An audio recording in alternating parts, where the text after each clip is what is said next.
देखो last time वाला question भाई सोल्व करके दिखा रहा हूँ, दो ही बंदों ने किया है ना, देख लो, थोड़ा सा दिमाग लगा लो, सीरियस हो जाओ सारे बंदे। मैंने तुम्हें बताया था यहाँ से इनपुट आउटपुट और दूसरा टैक्स की वैल्यू निकालनी है हमारे को, है ना। अब ये परचेज कर रहा है यहाँ से इस अमाउंट का, तो हमें यहाँ से अब क्या करने लगे हैं, परचेज की एंट्री बनानी है हमारे को। तो कितना है, 4 गुणा ये हमारा हो गया 4 लाख की परचेज हो गई है ना। तो उसके ऊपर कितना लगाना है, 18% है ना हमारा, है ना। 2 जीरो से 2 जीरो कट गई है ना। ये मल्टीप्लाई करके बताओ जल्दी से, फोन खोल के रखो एक बारी, बताओ कितना आएगा।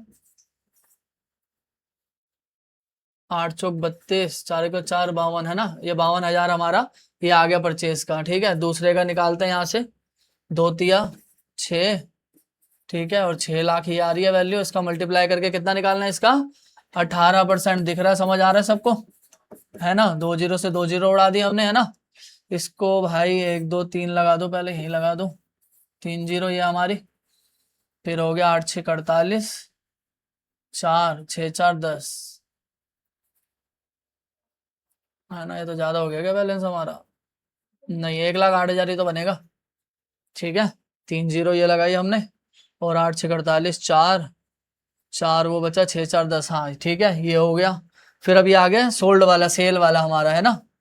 तो जीरो तो बन रहे हैं हमारे यहाँ पर इसके अंदर, 1 2 3 4, ठीक है, फिर है हमारा 5 6 30, ठीक है, 3 लाख हो गया। 3 लाख के ऊपर कितना निकालना हमारे को, 18% निकालना है। ठीक है, तो 18% के लिए ये उड़ा दिया हमने,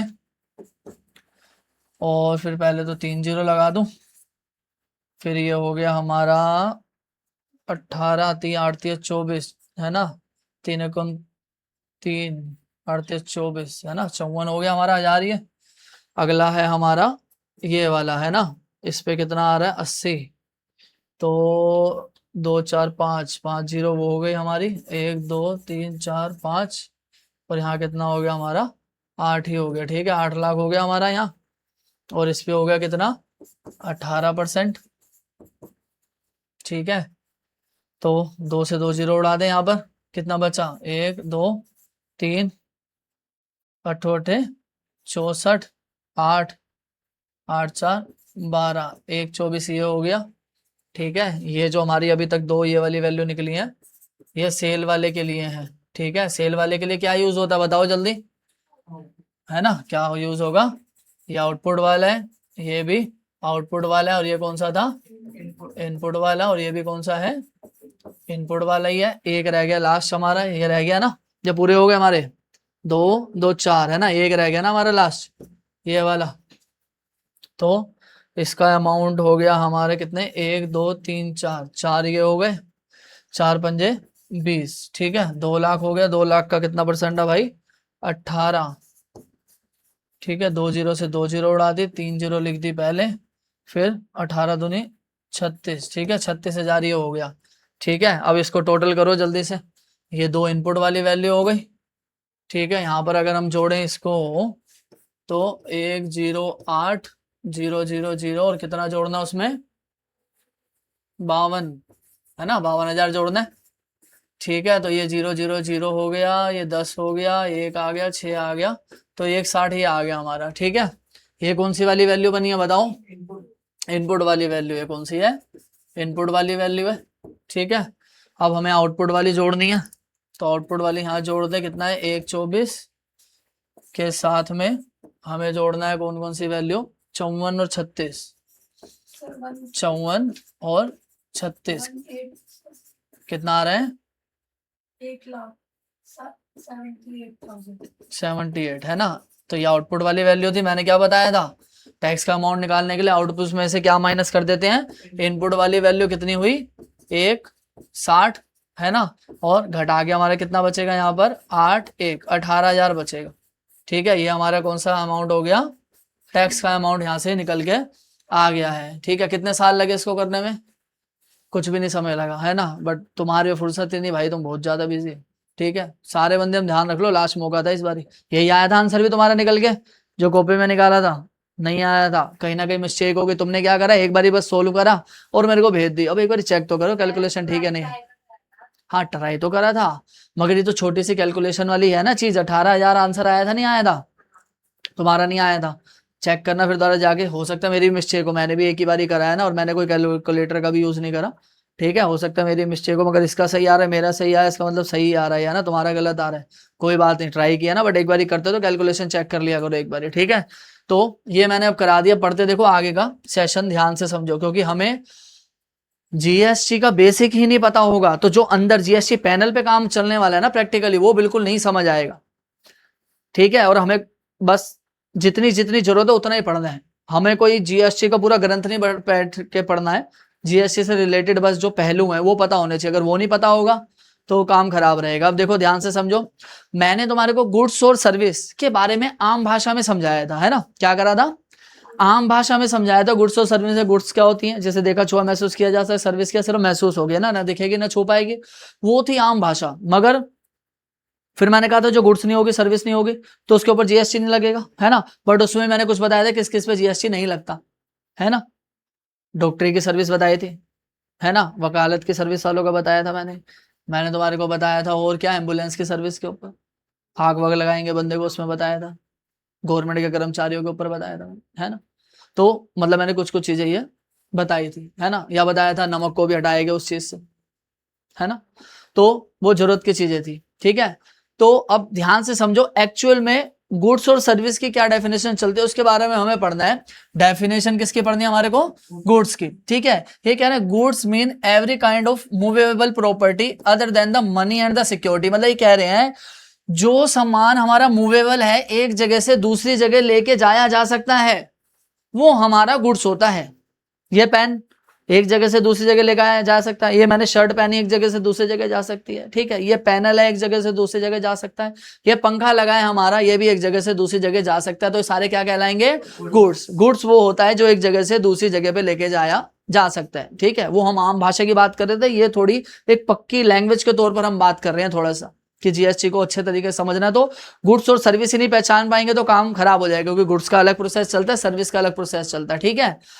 मगर इन्होंने कहा अदर देन द मनी और सिक्योरिटी, मनी देखा जाए तो किस में आएगा, गुड्स में आएगा ना, तो इसको हटा दिया गया है।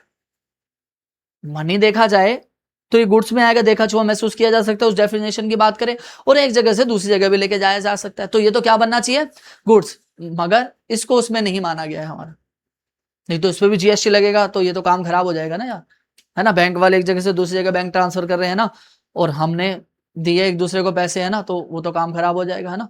मतलब कोई भी तुम मान लो धनिया ले रहे हो, मतलब उस पे तो धनिया पे तो चुका ही रहे हो, फिर वो नोट लेने देने के ऊपर भी चुका रहे हो, तो वो नहीं आता। दूसरा सिक्योरिटी, सिक्योरिटीज मतलब आ जाते हैं इसके अंदर शेयर्स वगैरह, शेयर्स के ऊपर भी नहीं लगता। अब शेयर्स देखा जाए तो एक तरीके से मतलब सर्विस में आएंगे ना, दिखते नहीं है, छूते नहीं, महसूस होते हैं, हाँ भाई तेरे पास इतने शेयर पड़े, शेयर समझते हो ना, शेयर मार्केट वाले शेयर कहते हैं बंदा उस शेयर से इतना अमीर हो गया, है ना, उसके बाद इतने शेयर थे, ये था वो था, है ना। तो शेयर्स भी हमारे क्या नहीं कहलाते, गुड्स नहीं कहलाते, ठीक है। अब but includes actionable claim, growing crops, grass, things attach to और forming part of the land which are the agreed to the severed before the supply. तुम कहोगे क्या कहानी से बोल दी, है ना, ध्यान से समझो। इन्होंने देखो फिर दोबारा बता रहे हैं, ये कह रहे गुड्स बताया गया वो चीजें जो मूवेबल होती हैं, मगर किस किस को हटा दिया गया, मनी और सिक्योरिटीज को हटा दिया गया। But includes actionable claim, growing crops, grass, मतलब ये कह रहे हैं कि अब एक जमीन पे फसल लगी है ना, गेहूं लगा हुआ है। अब तुम कहोगे गेहूं तो एक जगह लगा ही हुआ है, तो वो तो गुड्स हो ही नहीं सकता, मतलब एक जगह लगा है, तुमने कहा मूवेबल होना चाहिए ना, मूव तो वो होगा ही नहीं, कटेगा तो मूव होगा, बात आ रही। मगर जब एक जमीन पे फसल उगाई जाती है किसान के द्वारा, तो वो उसी टाइम ही सौदा कर देता है एक व्यापारी से, है ना, कि भाई इतनी जगह के टुकड़े के तुम क्या पैसे लोगे भाई, मतलब बातचीत करके, है ना, सेटलमेंट हो जाती है, 10 लाख रुपए देंगे, है ना। तो बाद में तो वो गुड्स ही बनने वाली है हमारे लिए, तो वो खड़ी हुई जो फसल भी है हमारी, तो वो भी हमारी क्या कहलाएगी, गुड्स कहलाएगी। हमने कहा मूवेबल प्रोडक्ट, है ना, तुम कहोगे धरती माँ थोड़ी ना उठ के जाएगी हमारी यहाँ से वहां, है ना, हम धरती माँ की बात नहीं करती, धरती माँ के ऊपर जो क्या लगी हुई है फसल, उसकी बात करें तो वो भी हमारा क्या कहलाएगा, गुड्स ही कहलाएगा ना। ग्रोविंग क्रॉप्स बता रही हैं, ठीक है, ग्रास, है ना, घासें वगैरह भी लगी हुई है, काट के गाय भैंसों को खिलाएंगे तो उसका भी सौदा हो जाता है ना, चराने के लिए। एक्शनेबल क्लेम्स क्या हो जाते हैं, ये हो गया जिसपे एक्शन लिया जा सकता है। जैसे कि लॉटरी चलती है ना, तुम कहोगे लॉटरी यहाँ तो नहीं चलती, नहीं, गवर्नमेंट खुद चलाती है लॉटरी, समझ रहे हो, गवर्नमेंट खुद चलाती है लॉटरी, राज्य सरकार के द्वारा चलाई जाती है। तुमने शायद सुना भी होगा, न्यूज में देखते होगे कि उस बंदे की लॉटरी लग गई है 10 लाख की, 1 करोड़ की, 5 करोड़ की, ऐसे करके। या कौन बनेगा करोड़पति तो लीगल है ना, उसमें भी तो बंदे को पैसे मिल रहे हैं, तो उसके ऊपर उसको भी गुड्स नहीं माना जाएगा, मान के चलो, जो कौन बनेगा करोड़पति में पैसे जीत रहा है, मतलब, है ना। या लॉटरी वगैरह के ऊपर भी जो सिस्टम चल रहा है, राज्य सरकारें चलाते हैं लॉटरी, और हम तुम भी चला सकते हैं, उसके ऊपर हम टैक्स वगैरह देंगे, बात अलग है ना, जो इनकम होगी हमारी, बट हम गुड्स की बात कर रहे हैं अभी, है ना। तो इन्होंने इसको भी गुड्स मान लिया, क्योंकि गुड्स होगा तभी तो जीएसटी लगेगा। हम गुड्स पढ़ना क्यों चाह रहे हैं, क्योंकि जो गुड्स होंगे उसके ऊपर टैक्स लगेगा, जो सर्विस होगी उसके ऊपर टैक्स लगेगा, है ना।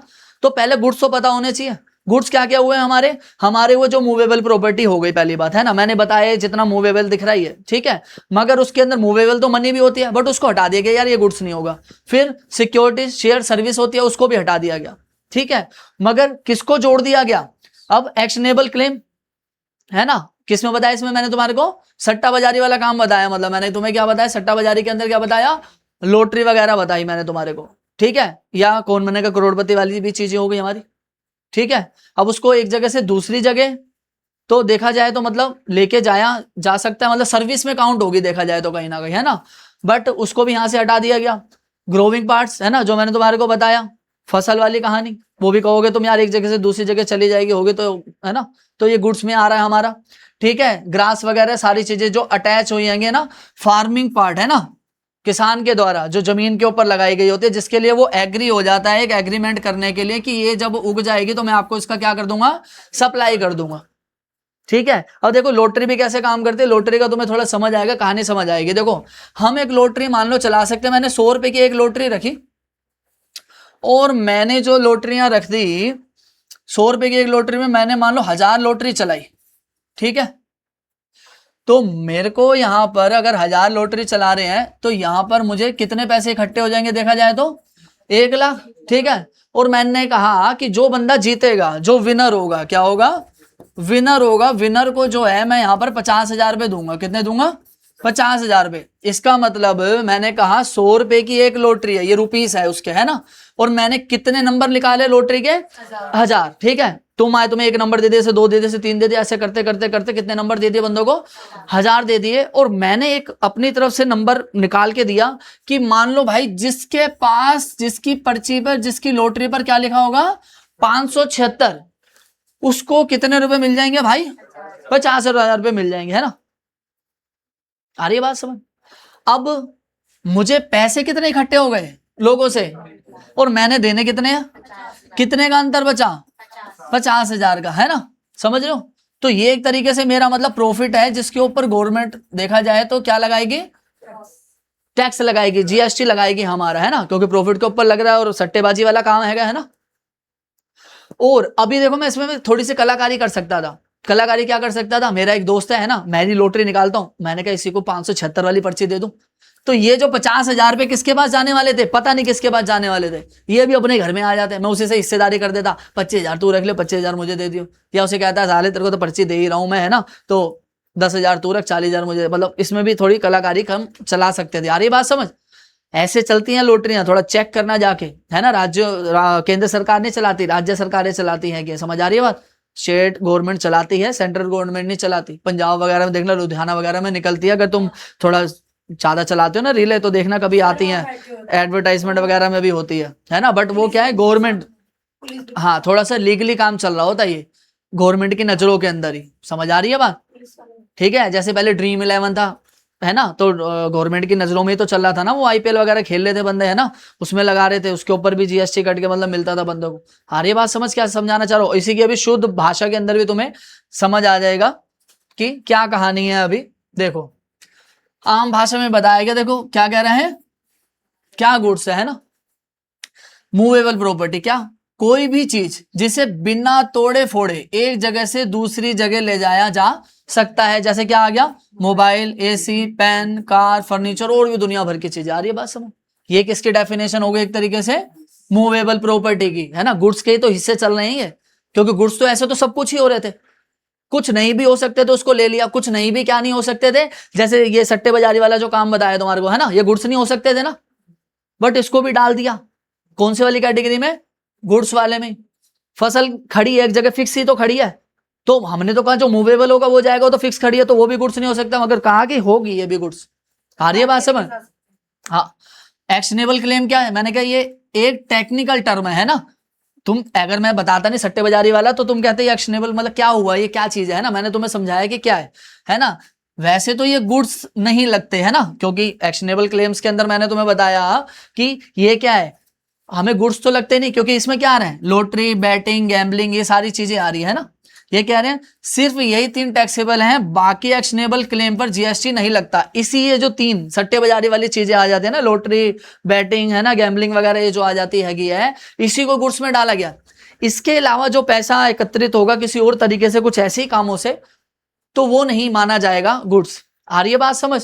ठीक है। ये देखो इन्होंने बताया, ये टेक्निकल टर्म्स में, वैसे तो ये गुड्स नहीं लगते हैं ना, ये गुड्स तो लगे नहीं रहे हमारे, है ना, पर जीएसटी ने जबरदस्ती इन्हें गुड्स में मान लिया है कि ये गुड्स हैं, एक तरीके से मान लो।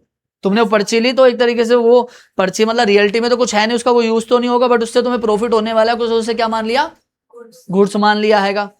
अगला आ गया ग्रोविंग क्रॉप्स एंड ग्रास, कह रहे खेत में खड़ी फसल वैसे तो जमीन से जुड़ी है ना, तो ये इमूवेबल है, तो ये तो गुड्स नहीं होना चाहिए, लेकिन क्योंकि उसे काट कर बेचा जाएगा इसलिए उसे गुड्स मान लिया जाता है। आ रही है बात समझ? ठीक है। तो ये प्रॉपर गुड्स के एक एक पॉइंट के अंदर डेफिनेशन बताई गई, क्योंकि हम पहचान ही नहीं पाएंगे कि गुड्स है या सर्विस है, तो फिर हम कैसे उस तरीके का दायरा बना के आगे जीएसटी पैनल पे काम कर पाएंगे, सीखना जरूरी है। आ रही है बात समझ? ठीक है। आते हैं फिर अगली चीज के ऊपर। अब बात आती है गुड्स क्या नहीं है ना, वो थी इंक्लूड वाली चीज जिसको गुड्स मान लिया गया, तो फिर गुड्स क्या नहीं है? देखो पहला है पैसा, मनी, बताया ना मैंने तुम्हारे को, कैश हो गया, चेक हो गया, प्रोमिसरी नोट्स हो गया, है ना, पैसा गुड्स नहीं है, ये मीडियम ऑफ एक्सचेंज है ना, ये मीडियम ऑफ एक्सचेंज है। फोन लेना तो उसके बदले कैश चुकाना है, फोन लेना फोन के बदले कैश चुकाना है, समझ आ रही है बात? एसी खरीदना उसके बदले क्या चुकाना है, कैश चुकाना है। तुम ये थोड़ा ना करोगे कि पुराना टाइम चल रहा है राजा महाराजाओं का, उस टाइम पे क्या होता था कि बंदे को चावल चाहिए तो उसकी जगह वो धनिया बेच देता था, है ना, तो आपस में एक दूसरे का मीडियम ढूंढते, क्योंकि उस टाइम पैसे नामक चीज नहीं होती थी। आ रही है बात समझ? तो ऐसे जिसे वस्तु विनिमय प्रणाली कहा जाता था, बार्टर सिस्टम कहा जाता है इंग्लिश के अंदर, तो वो चलती थी, वो तो पद्धति खत्म हो गई है ना। तो कैश भी तो देखा जाए एक जगह दूसरी जगह जाता है ना, चेक भी एक जगह से दूसरी जगह आता है, मगर ये क्या है बताया गया, क्या बोला गया, मीडियम ऑफ एक्सचेंज है, तो इसको भी गुड्स नहीं मान सकते। दूसरा सिक्योरिटी, जैसे मैंने तो बताया share, debenture, bonds, mutual funds वगैरह ये सारी चीजें होते हैं ना, शेयर्स बेचना गुड्स बेचना नहीं माना जाता। शेयर्स बेच रहे हैं तो इसे गुड्स बेचना नहीं माना जाता। अभी शेयर्स के ऊपर जीएसटी देखा जाए तो नहीं लगता हैगा हमारा, बट आगे आने वाले समय में देखते हैं कि लगेगा उसके ऊपर। आ रही है बात समझ? ठीक है। इमूवेबल प्रॉपर्टी, लैंड और बिल्डिंग, है ना, एक जगह फिक्स रहती है।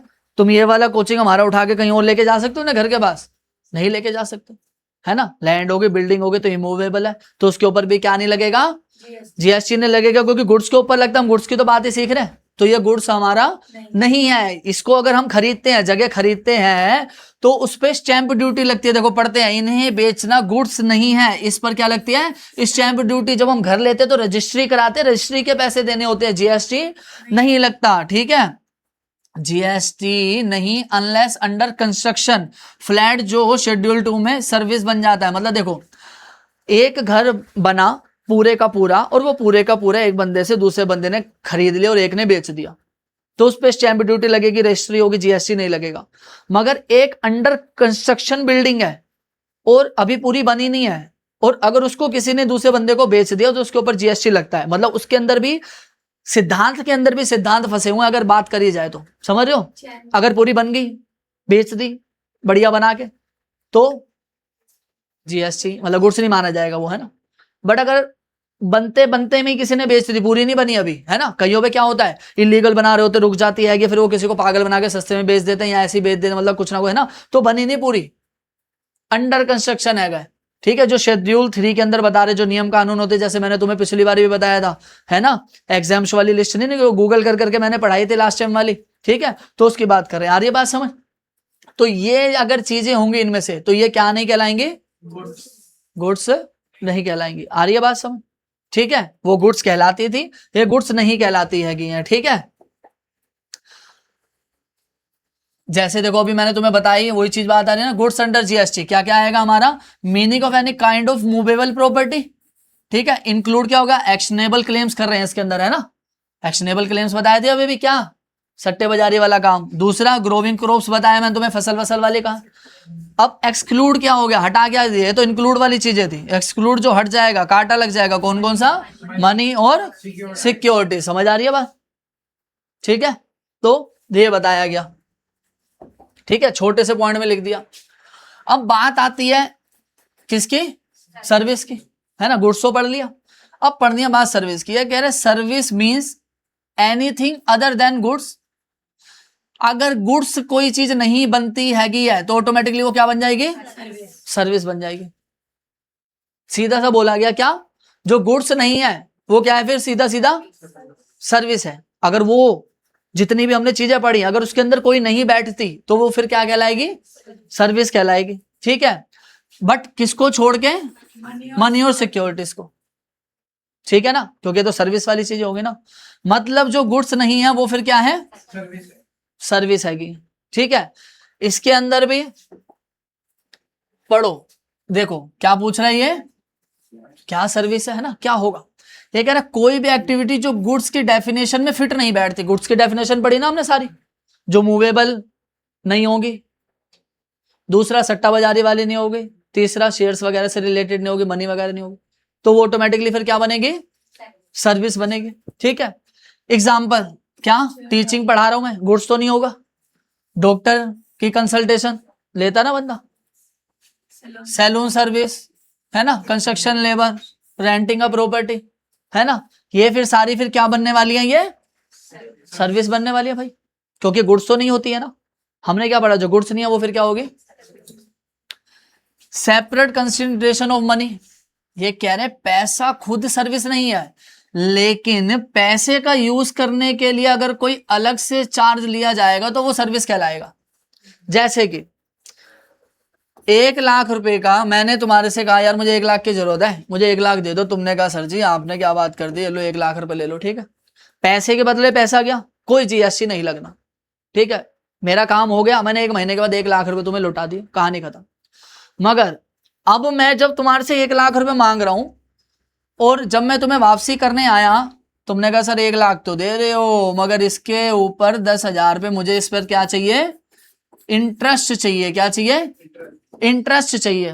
तो ये जो अब पैसे का यूज करके पैसा कमाया गया ना, तो ये पार्ट हो जाएगा किसका, सर्विस का। तो इसके ऊपर क्या लगेगा, टैक्स लगेगा। टैक्स जब भी मैं कहूं तो मान के चलो जीएसटी ही है वो। ठीक है, कहीं तुम सोचो कोई अलग से हो गया टैक्स। आ रही है बात समझ।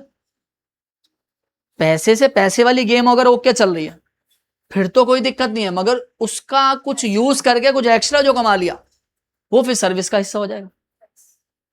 मैंने जाना यहां से भाई, मैं कनाडा जाऊंगा। ठीक है, मेरे को क्या चाहिए, मेरे को $100 चाहिए। क्या चाहिए, $100 चाहिए। और $1 की वैल्यू मान लो मैंने मान ली है 90 रुपए मान लेता हूँ। ठीक है, कितने डॉलर चाहिए मुझे, मैंने एक, अब यहाँ के रुपए क्या डॉलर चलेंगे, मतलब वहां बन जाएंगे डॉलर अपने आप, जाते अपने भी फोटो कॉपी चल पड़ेगी उसकी, कि देखूंगा गांधी जी वो कुछ और बन गए वहां पे जाके, नहीं ना। तो मुझे वहां पर जाने के लिए क्या चाहिए, डॉलर चाहिए। अब मैं बंदा ढूंढूंगा, कुछ सड़क वड़क पे तो बैठे नहीं है, एजेंट होते हैं जो हमारे रुपए को किस में कन्वर्ट करके देंगे, डॉलर में। अब वो मुझे कितने चाहिए डॉलर, देखा जाए तो $100 चाहिए। एक 90 रुपए का हैगा, तो 90 रुपए का एक है, $100 चाहिए, तो अपने को कितने रुपए खर्च करने पड़ेंगे, 9,000। तो 9,000 रुपए मैं एक बंदे को पकड़ाऊंगा और उसके बदले में वो मुझे क्या दे देगा, $90 दे देगा, है ना। कितने नहीं, 90 नहीं, कितने दे देगा, $100 दे देगा। 90 की तो एक वैल्यू थी ना, कितने दे देगा, $100। मगर वो समाज कल्याण के लिए थोड़ी ना बैठा भाई, वो कहेगा भाई तेरे को दे रहा हूं मैं $100, मगर इसके ऊपर मेरे को 1000 पे चाहिए एक्स्ट्रा, है ना। मैं गुरुद्वारे थोड़ा लंगर खाऊंगा, काम कर रहा हूं भाई, मेरा बिजनेस है ना। तो जो ये 1000 एक्स्ट्रा, ये उसकी क्या होगी देखा जाए तो कमीशन, है ना। क्या होगी? तो इसके ऊपर भी क्या लगेगा? जो इधर से इधर एक्सचेंज हुआ, समझ रहे हो, जो $100 के बदले मैंने 9000 पे चुकाए, इससे इसका कोई मतलब भी नहीं रहा। मान लो वो मेरा यारी दोस्त होता और मुझसे वो कोई एक्स्ट्रा पैसे नहीं लेता, 1000 पे नहीं लेता ये वाले, तो फिर नहीं लगता इसके ऊपर। जैसे सीधा सीधा हमने 1 लाख का लोन लिया था, रही बात समझ, ठीक है। मगर अब इस तरीके का हर सर्विस के ऊपर पैसे मतलब टैक्स नहीं लगता। कहीं तुम सोचो हर सर्विस, जैसे कि एक बंदे ने यार 1 लाख का लोन लिया, गरीब बंदा है, ठीक है। अब उसको 1 लाख रुपए चुकाने, तो 1 लाख चुकाने के लिए उसको हर महीने मान लो 1000 पे क्या देना पड़ता है, उसका इंटरेस्ट, ब्याज देना पड़ता है बैंक वालों को, है ना। तो गवर्नमेंट ने कहा यार बेचारे ने इतनी मुश्किल से तो यार लोन लिया, गरीब बंदा है ना, अब बेचारे को 1000 पे एक्स्ट्रा और चुकाना पड़ रहा है हर महीने।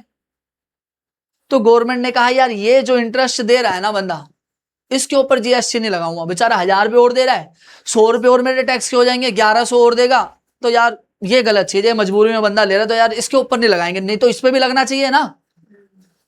1 लाख का उनने लोन लिया है ना, तो हर महीने इंटरेस्ट पे कर रहा है, तो इसके ऊपर लगना चाहिए था। मगर गवर्नमेंट ने कहा नहीं यार, इस 1000 रुपये के ऊपर नहीं लगेगा, क्योंकि उनको तो 1 लाख के ऊपर 1 लाख के ऊपर पैसे बढ़ के ही मिल रहे हैं ना, और बढ़ के पैसे मिलेंगे तो उसके ऊपर लगना बनता था दोनों कंडीशन में, जैसे लोन भी लिया था ये वाला हमने दोस्त से, है ना। मगर यहां गवर्नमेंट ने मना कर दिया, आ रही बात समझ। मगर जैसे अब हमारे पास होता है क्रेडिट कार्ड, क्या होता है ना, क्रेडिट कार्ड होता है। क्रेडिट कार्ड के ऊपर जब हम शॉपिंग करते हैं तो उसके ऊपर गवर्नमेंट ने कहा भाई इसके ऊपर तो जीएसटी कटेगा, समझ रहे हो। जैसे तुमने 1 महीने के अंदर शॉपिंग करी, मान लो 10,000 रुपए की, ठीक है, तो इस 10,000 रुपए के ऊपर मान लो 1000 रुपए जो है गवर्नमेंट टैक्स लगाएगी, इसको नहीं छोड़ेगी। आ रही है बात समझ। जो तुमने 10,000 रुपए उस कार्ड से यूज करे ना, क्रेडिट कार्ड का मतलब समझते हो ना, जेब में पैसा नहीं तो कार्ड से लेते रहो सामान, फिर महीने के अंत के अंदर तुम्हें वो पैसे चुकाने होते हैं। मतलब अभी नहीं है, महीने के बाद सैलरी आएगी तो हम उससे चुका देंगे, और वो हम गरीब बंदों को नहीं मिलता, सैलरी पर्सन को मिल रहा है। और मान लो उसकी लिमिट 50,000 मान लो महीने की, जो बंदा 50,000 से ऊपर कमा रहा है लिमिट चेक कर लेना, क्या मुझे भी नहीं पता क्योंकि मेरे पास नहीं है, मैं भी गरीब बंदा हूँ, डेबिट कार्ड ही है, ठीक है, हमें लोड ही नहीं पड़ती, ठीक है, बता रहा भाई 50 के, तुम भी चेक कर लेना, है ना। तो जो बंदा महीने में 50,000 से ऊपर कमा रहा है और जॉब करता है कहीं, सैलरी पर्सन है, तो उसी को क्या मिलता है, क्रेडिट कार्ड मिलता है। अब ये मत सोचना मेरे पास फोन आते हैं कहते हैं जी आपने मैडम जी क्रेडिट कार्ड लेना है, वो फ्रॉड व्रॉड होते हैं, समझ रहे हो, तुम्हारे से चीजें मांगेंगे सारी, नहीं होगा तो नहीं मिलेगा तुम्हारे को, जो नियम कानून है वो उसी के हिसाब से मिलेगा, समझ रहे हो। एजेंट भी घूम रहे होते हैं ना, उनको कमीशन मिलते हैं उस चीज के ऊपर। बट अब ये जो क्रेडिट कार्ड के ऊपर 1000 है ना हमारा चुकाना है, महीने के बाद 10,000 तो चुकाने हैं, है ना। क्या करने हैं 10,000, तो हमें तो वो है ना जो 10,000 की हमने शॉपिंग करी पूरी के पूरे, है ना, क्लोथ्स वगैरह कपड़े वगैरह लिए, ये तो 10,000 के 10,000 तो चुकाओगे ना भाई। मगर उसके ऊपर मान लो 1,000 क्या लगाया गया है, इंटरेस्ट लगाया गया है, और इस इंटरेस्ट के ऊपर जीएसटी देना पड़ेगा, है ना, ये टैक्स देना पड़ेगा, क्योंकि गवर्नमेंट ने कहा यार क्रेडिट कार्ड ले रहा है बंदा, पैसे वाला बंदा है, देश के लिए योगदान देना भाई, जब तू इतना खर्च कर सकता है ना, बाद में तू चुका रहा है, तो ये तो भाई सर्विस के ऊपर तो भाई पैसे लगने बनते हैं तेरे, इसके ऊपर तो टैक्स देना पड़ेगा। जहां ये 1000 देता था 100 रुपए ऐड करके, ये किसका पैसा हो जाएगा, टैक्स का पैसा जुड़ के, तो बंदे को टोटल अगर मैं कर दूं कि 11 एक ये चुकाना पड़ेगा। 10,000 के कितने चुकाने पड़ रहे हैं एक्स्ट्रा, 1100, जिसमें 1,000 तो वो इंटरेस्ट है बैंक वालों का, मान लो, है ना, मान के चल रहे हैं कितना वो तो भगवान जानता हो, तो जब लेंगे शॉपिंग करेंगे तभी होंगे, हमारे पास ना कार्ड है ना ले पाएंगे हम, ठीक है। 100 रुपए बस ये है गवर्नमेंट ने टैक्स लगा दिया, अरे बस तो हर सर्विस के ऊपर नहीं लगेगा, जैसे मैंने तुम्हें ये वाली बताई थी, है ना, जो गरीब बंदे वाली है ना, मगर जो अमीर बंदे वाली है उसके ऊपर लगेगा। कई एग्जाम्पल देके मैंने तुम्हें समझा दिया, अरे बात समझ। ठीक है, तो जब हम काम करने बैठे तो जब इन पहलुओं के बारे में पता होगा तभी तो तुम सोच पाओगे ना कि उसके ऊपर टैक्स लगेगा या नहीं लगेगा। अब सर्विस बोल देंगे, सर्विस सारी बोल दे तो सब पे लगेगा, फिर एक गरीब बंदे के ऊपर भी लगेगा और एक अमीर बंदे के ऊपर भी लगेगा। मगर नहीं, गवर्नमेंट ने कुछ कुछ को उस तरीके की सर्विस में छूट दे रखी है गया। आ रही है बात समझ जो बताई जा रही, ठीक है। आते अपने पॉइंट्स के ऊपर, देखो जैसे वही मैंने तुम्हें बताया, देखो अपने 10,000 दिया, आपने बदले में $120 लिया है ना, तो 10,000 के ऊपर $120 एक्सचेंज हुए, ये तो सर्विस नहीं होगी क्योंकि ये तो मनी एक्सचेंज हो गया। मगर आपने एजेंट को जो 2,000 पे है ना कन्वर्सेशन की कमीशन दी है, इसके ऊपर ये से क्या माना जाएगा, सर्विस माना जाएगा, और सर्विस होगी तो इसके ऊपर क्या लगेगा, जीएसटी लगेगा। आगे बात समझ, कहां लगता है कहां नहीं लगता, अंदर के पहलू समझाया मैंने तुम्हारे। आ रही है बात समझ, पढ़े आगे का, ठीक है। अब यही मैं कह रहा हूं भाई, ये अभी ऐसे फिल्म की तरह देख के चले जाओगे, घर उठ के आ जाओगे तो नहीं आएगा समझ भाई, सर से ऊपर से ही जाएगा, तुम्हें दोहराना पड़ेगा, समझ रहे हो। घर बैठ के वीडियो देखो, एक एक दो दो बारी, अपने नोट्स बनाओ। मैंने भी तो तुम्हें पढ़ाने के लिए नोट्स बनाए ना, चाहता मैं हवा में ही समझा देता तुम्हारी आम भाषा में, शुद्ध हिंदी में, है ना, क्योंकि हम खुद इतने अंग्रेज नहीं है, तुम भी इतने अंग्रेज नहीं हो, इंग्लिश के अंदर इतना नहीं समझ आएगा, तुम्हें अच्छे से समझाने के लिए शुद्ध हिंदी भाषा के अंदर लिखा हुआ है। आ रही है बात समझ। मगर तुम अगर ऐसे मुंह पे पानी मार के उठ के आ जाओगे तो सारी मेहनत खराब है यार। हाँ भाई बनाए हैं तभी तो हैं। देखो अब ये कह रहे हैं कि क्या सर्विस नहीं है, हमने पहले पढ़ लिया सर्विस क्या है ना, एक बारी और दिखा दे सर्विस क्या है। क्या था हमारा, टीचिंग वगैरह सारी वाली सर्विस क्या है, सर्विस में काउंट हो गई हमारी, ठीक है। और मनी के बदले, मनी अगर एक्यूरेट अमाउंट पे ही है, 1,00,000 के बदले 1,00,000, तो फिर तो कोई नहीं है क्योंकि मनी एक्सचेंज में तो नहीं होता। मगर उसके ऊपर ब्याज ले लिया बंदे ने 1,000 पे, तो उसके ऊपर वो सर्विस मानी जाएगी, पहले सर्विस मानी जाएगी, और सर्विस मानी गई तो जीएसटी तो लगेगा ही लगेगा, क्योंकि जीएसटी के full form goods and service tax है। गुड्स का पढ़ा दिया, सर्विस की बात हो रही है। आ रही है बात समझ। फिर उसके अंदर भी मैंने पहलू समझाए, कहां कहां लगेगा कहां नहीं लगेगा, है ना, ये दोनों एग्जांपल समझाए। ये सर्विस दोनों ही तरीके की थी देखा जाए तो, है ना, बट लगा नहीं इसके ऊपर, ठीक है। आए आगे की कहानी पे। अब यहां हम बात क्या कर रहे हैं, क्या सर्विस नहीं है, ये कह रहे हैं गुड्स जो मूवेबल प्रॉपर्टी है ना। हमने अभी जब सर्विस की डेफिनेशन पढ़ी थी तो सर्विस की डेफिनेशन क्या पढ़ी थी कि जो गुड्स नहीं है वो सर्विस है। तो सर्विस की भी तो उल्टी डेफिनेशन बन सकती है ना, कि जो सर्विस नहीं है फिर वो क्या है, गुड्स है, और जो गुड्स नहीं है वो सर्विस है, और वो क्या क्या नहीं है और क्या क्या हो सकते हैं वो मैंने तुम्हें पढ़ाया अभी। तो यहीं पर बताया गया है ना, गुड्स मतलब सर्विस क्या नहीं होगी, जो गुड्स हो जाएगा, है ना, जो मूवेबल प्रॉपर्टी है एक जगह से दूसरी जगह जाएगी। मनी एंड सिक्योरिटी है ना, ये ना तो गुड्स है और ना ही ये सर्विस है, इन पर जीएसटी नहीं लगता। ये तो अभी हमने पहले ही पढ़ा था अभी, है ना, क्योंकि ना ये गुड्स में आते हैं ना ये सर्विस में आते हैं, इसको हटा दिया गया। आगे फ्यूचर में गवर्नमेंट लगा सकती है शेयर्स वगैरह के ऊपर, बट आज की डेट में ये नहीं लगा रही है, ठीक है। वही आगे देखो सर्विस की डेफिनेशन मोटी मोटी है ना, सर्विस के ऊपर इनमें क्या क्या बताई थी, है ना। ये कह रहे means anything other than goods, जो गुड्स नहीं है ना, तो वो ऑटोमेटिकली क्या होगा, सर्विस। इसमें इंक्लूड क्या क्या हो रहा है ना, ये बता रहे हैं। कंसिडरेशन ऑफ मनी, ये कह रहे हैं कंसिडरेशन ऑफ मनी, मनी के माध्यम से, मनी से कुछ पैसा कमाया, सर्विस कहलाएगी, है ना। और फिर कन्वर्सेशन ऑफ मनी, रुपए के बदले डॉलर बनाए या डॉलर के बदले रुपए बनाए, तो उसके ऊपर जो बन के आ गए वो नहीं, जो बनाने के लिए हमने ऊपर कमीशन दिया है ना, तो वो सर्विस हो जाएगा। आ रही है बात समझ।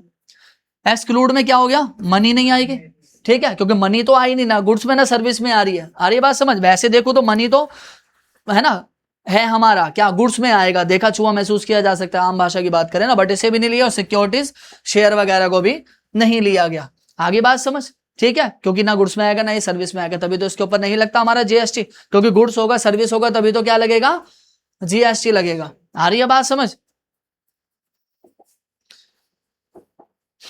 है ना। टेस्ट का देंगे बीच में तुम्हारे को। देखो अब हमें ये वाले कुछ पॉइंट्स पढ़ने हैं, मैं इसको चेक कर लूं थोड़ा सा, और मैं इसे अलग उससे भी पढ़ाऊंगा। चलो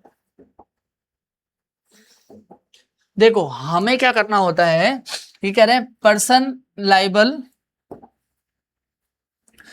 लाइबल टू पे, कौन बंदा पे करने के लिए लाइबल है, किसे टैक्स पेड करना होगा हमारा, ठीक है, ये हमें पढ़ना है। तो 3 तरीके के पहलू चलते हैं। एक होता है हमारा यहां से एफसीएम, मतलब होता है फॉरवर्ड चार्ज मैकेनिज्म, ठीक है।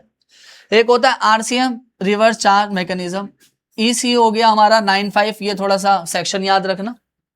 ई कॉमर्स ऑपरेटर, ठीक है, पहले सबसे सस्ते वाला समझाते हैं। ई कॉमर्स ऑपरेटर्स हो जाते हैं हमारे Amazon, Meesho, Flipkart, e commerce operator कहलाते हैं। ठीक है, तो इनको जीएसटी पे करना, तो बता रहे ना किन किन को जीएसटी पे करना पड़ सकता है, कौन कौन से बंदे पे करते हैं। तो पहली बात तो जो ऑनलाइन व्यापार करेंगे, है ना। अब व्यापार हम मान के चलो दो तरीके से कर सकते हैं। मैं अपनी बात करूं तो मैं अपना व्यापार देखो दो तरीके से कर सकता हूं। एक तो मान लो मैं क्या कर रहा हूं, खुद अपनी वेबसाइट के ऊपर, है ना, खुद अपनी वेबसाइट के ऊपर कंटेंट बना के पढ़ा रहा हूं, है ना। दूसरा हो सकता है कि मैं किसी और का प्लेटफॉर्म यूज कर रहा हूं, है ना, मेरे पास अपनी वेबसाइट नहीं है, मैं किसी और का प्लेटफॉर्म यूज करके वहां पर अपनी वीडियो रिकॉर्ड करके डाल रहा हूं। ठीक है, तुम कपड़े बेचते हो, कपड़े अपनी अपनी दुकान पे खड़े होके बेच लो, सड़कों पे खड़े होके बेच लो, या अमेजोन, फ्लिपकार्ट, मीशो से खड़े होके बेच लो। यही दो जरिए है ना हमारे। तो जो अमेजोन, फ्लिपकार्ट, मीशो वाला होगा तो वो कहां पर काउंट हो जाता है, हमारा ई कॉमर्स ऑपरेटर। अगर वहां से बेच रहे तो क्या पे करना पड़ेगा, जीएसटी पे करना पड़ेगा। ये बात कर रहे हैं ना, टैक्स पेड करना पड़ेगा। अब बात आती है ये एफसीएम और आरसीएम क्या होता है, फुल फॉर्म मैंने बता दी। अब समझ के चलो, ज्यादातर हमारा 99% जो है एफसीएम यूज होता है, फॉरवर्ड चार्ज मैकेनिज्म यूज होता है हमारा टैक्स को लगने के लिए। कैसे होता है समझाता हूं, तुम्हारे को समझ आएगा, देखो ध्यान से। अब हम फॉरवर्ड चार्ज मैकेनिज्म की ही बात करें, एफसीएम की कैसे लगेगा देखो। अब मैं बंदा हूं, है ना, बायर को अब जब पढ़ रहे हो, जीएसटी पैनल पे पहुंच रहे हम धीरे धीरे, पैनल पे आईडी पासवर्ड लॉगिन करके सब सीखने वाले हैं, तो थोड़ी सी अकाउंट की लैंग्वेज में बात करनी पड़ेगी। तो बायर तो हम आम भाषा में कहते हैं, बट इसे अब क्या कहा जाएगा, रेसिपिएंट कहा जाएगा। क्या कहा जाएगा, रेसिपिएंट कहा जाएगा। जो सामान खरीद रहा है आम भाषा में तो बायर है, बट जहां पर बिल पे चीजें लिखी होगी जो हम पहलू पढ़ने वाले हैं उसमें से क्या कहा जाएगा, ठीक है। अब यहां पर जो बेच रहा है उसे क्या कहते थे आम भाषा में, सेलर, बट अब सेलर को यहां पर क्या बोला जाता है, सप्लायर बोला जाता है। ठीक है, अब मैं बायर हूं, मैंने इससे बंदे से, कविता से सामान खरीद रहा, मैं पवन हूं, ठीक है। उनने कहा भाई ठीक है, तुम्हारा बिल हो गया सामान का कितने का, 1000 का, टैक्स लग रहा है इसके ऊपर 18%, मतलब 180। तो मैंने क्या करना है, ये 180 रुपए मैंने है ना, मैंने 180 रुपए किसको पे कर देने, मतलब 1180, कितने 1180 इसको पे कर देने। और ये अब क्या करेगी, 1000 पे तो कविता अपने पास रखेगी, और जो ये 180 है ये किसको पे करेगी आगे जाके, गवर्नमेंट को। मतलब टैक्स पेड तो मैं ही कर रहा हूं, बट मैं दूसरे बंदे को पे करने के लिए दे रहा हूं, है ना।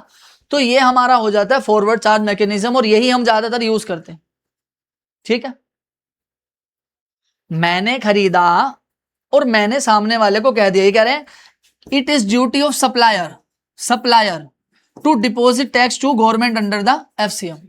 किसकी ड्यूटी होती है गवर्नमेंट को टैक्स जमा कराने की, सप्लायर की। आगे बात समझ, ये तो हम पहले से ही पढ़ रहे थे, पढ़ाया था, और यही हम आम दैनिक जीवन में भी करते हैं ना।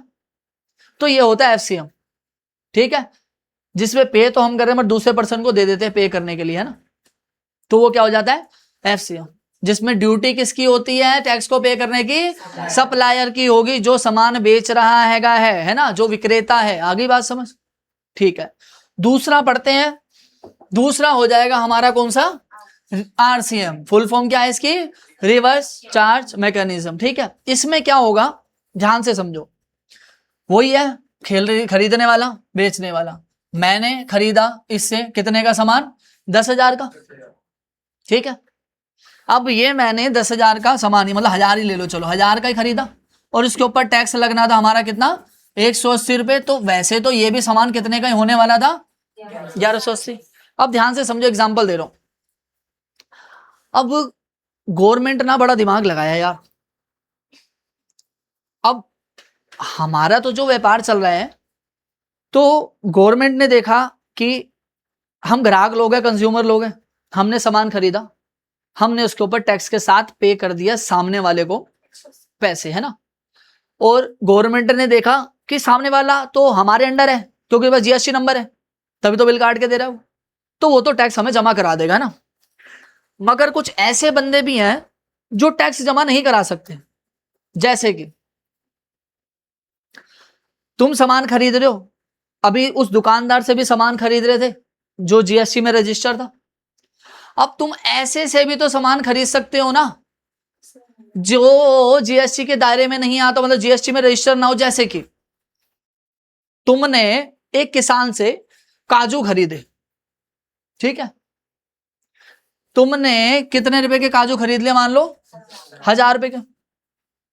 अब तुमने उसको मान लो 1000 रुपए के साथ टैक्स भी पे करके दे दिया, ठीक है। तो तुम्हें क्या लगता है वो किसान के पास जीएसटी नंबर होगा और वो क्या गवर्नमेंट को 180 पे करेगा? वो तो जेब में डाल लेगा, है ना। वो कहेगा भाई इतना झमेला गया, मैं ऐसे किसान हूं, मैं तो मतलब पढ़ा लिखा खास हूं और ये क्या कलेश है, क्या पंगा है ना, ये नहीं आता अपने को। और हम दे भी रहे हैं मान के चलो, है ना, हम दे भी रहे हैं, पहली बात तो वो लेगा ही नहीं क्योंकि जीएसटी नंबर पक्का बिल काट के नहीं देगा। किसान के पास है क्या कुछ ऐसा सिस्टम? नहीं ना। तो गवर्नमेंट ने सोचा यार यहां तो हमारा टैक्स मर जाएगा बट हमें तो लेना है ना। तो गवर्नमेंट ने ये घुमा दी। गवर्नमेंट ने कहा भाई यहां ना सप्लायर नहीं देगा टैक्स, किसान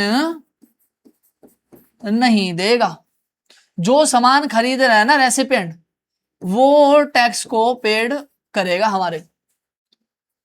जब हम सामान खरीदेंगे तो हमें कुछ ना कुछ तो अर्ची पर्ची कुछ बिल तो बना के देगा ही ना, ये जीएसटी में रजिस्टर नहीं है तो ये तो हमारे को 1000 रुपए ही दे देगा बिल के तौर पे बना के, मगर उस बिल के नीचे वो लिख देगा tax is payable under RCM. कि वैसे देखो जो हमने पहले वाला मैकेनिज्म पढ़ा तो उसमें कौन पे कर रहा था? सेलर, सप्लायर, है ना। मगर अब कौन पे करेगा? तो यहां उस बिल के नीचे लिखा हुआ देगा, वो आ जाएगा कि tax is payable under RCM. Under RCM है तो अंडर आरसीएम के अंदर कौन पे करेगा? बायर पे करेगा। समझ रहे हो? मैं एक बहुत बड़ा व्यापारी हूं,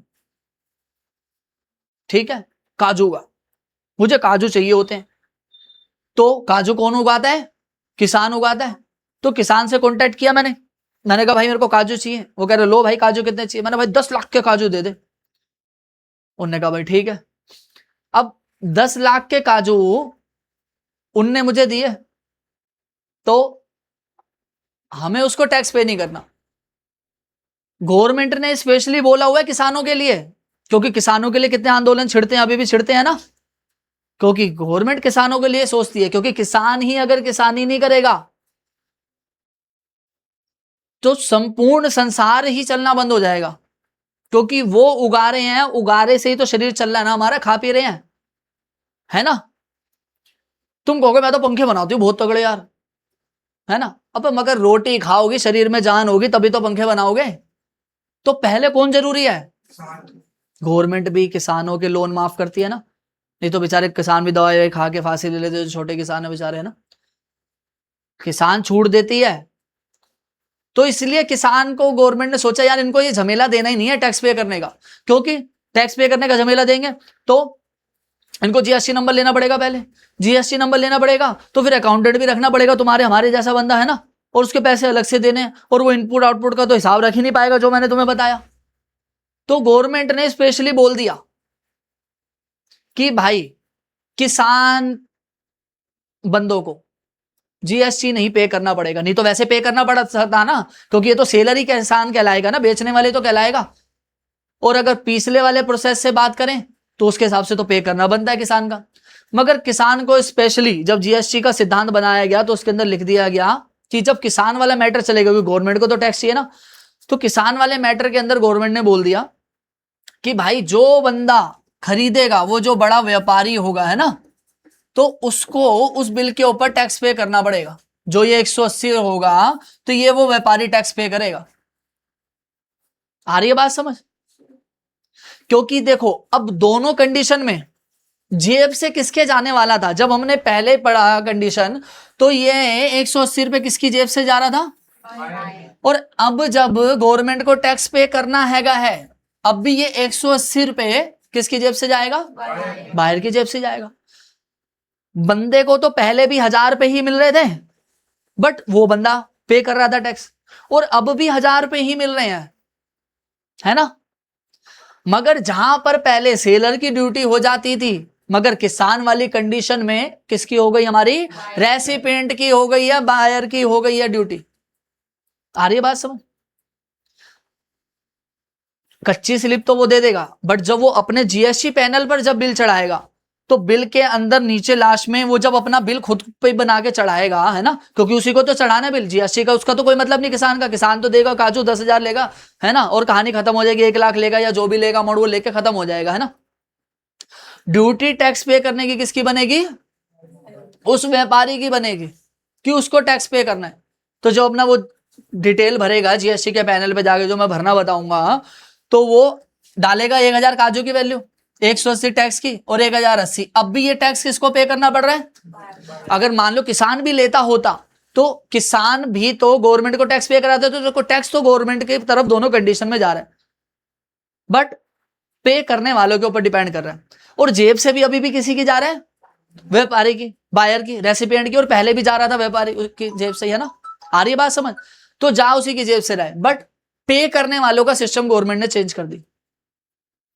जैसे कि अब तुमने वकालत का काम कराया, ठीक है, तुमने लॉयर वाला काम कराया, उसकी मान लो 10,000 रुपये फीस है, तो वो क्या करेगा, तुम्हें मान लो वो बिल बना के देगा जैसे टैक्स का, ठीक है, इसके ऊपर 18 लगा दिया हमने, तो 11,800 का सामान हो गया।